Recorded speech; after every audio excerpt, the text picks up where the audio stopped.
അതെ, യോഹന്നാന്റെ സുവിശേഷത്തിൽ നിന്ന് പുതിയൊരു സൂത്രം കണ്ടുപിടിച്ചിട്ടുണ്ട്. എന്താണെന്നല്ലേ, എങ്ങനെ നമുക്ക് പരസ്പരം സമാധാനത്തിൽ ഒന്നായിട്ടിരിക്കാം. സുവിശേഷത്തിൽ നമ്മൾ കാണുന്നത് ഈശോ ശിഷ്യന്മാർക്ക് വേണ്ടി അപ്പനോട് പ്രാർത്ഥിക്കുന്നതാണ്. ഈശോ പ്രാർത്ഥിക്കുകയാണ്, അപ്പ ഞാനും അങ്ങും ഒരുമിച്ചായിരിക്കുന്നത് പോലെ, ഒന്നായിരിക്കുന്നത് പോലെ, ഞാനില്ലാത്തപ്പോഴും എൻ്റെ ശിഷ്യന്മാർ നമ്മളിൽ ഒന്നായിട്ടിരിക്കണം. എന്നിട്ട് ഈശോ തുടർന്ന് പ്രാർത്ഥിക്കുകയാണ്, അവരൊന്നായിട്ടിരിക്കാൻ വേണ്ടി അങ്ങ് എനിക്ക് നൽകിയ മഹത്വം ഞാൻ അവർക്ക് കൊടുക്കുന്നു. എന്താണ് ഈശോയ്ക്ക് അപ്പം കൊടുത്തിട്ടുള്ള മഹത്വം?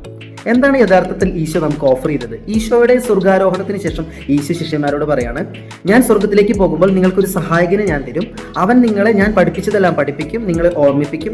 അവൻ നിങ്ങളുടെ സഹായകനായിരിക്കും. അപ്പനെയും മകനെയും ഒന്നിപ്പിച്ച് നിർത്തുന്ന അവരുടെ സ്നേഹത്തിലുള്ളതാണ് എന്ത്? പരിശുദ്ധാത്മാവ്.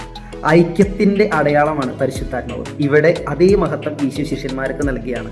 അവരെ ഒന്നാക്കി നിർത്തുന്ന മഹത്വം. എന്താ അത്? പരിശുദ്ധാത്മാവ്. ആത്മാവുള്ളിടത്ത് ഐക്യമുണ്ട്, ആത്മാവില്ലാത്തിടത്തും ഭിന്നതയുണ്ട്. ഭിന്നിപ്പിൻ്റെ ആത്മാവാണ് ദുഷ്ടാത്മാവ്.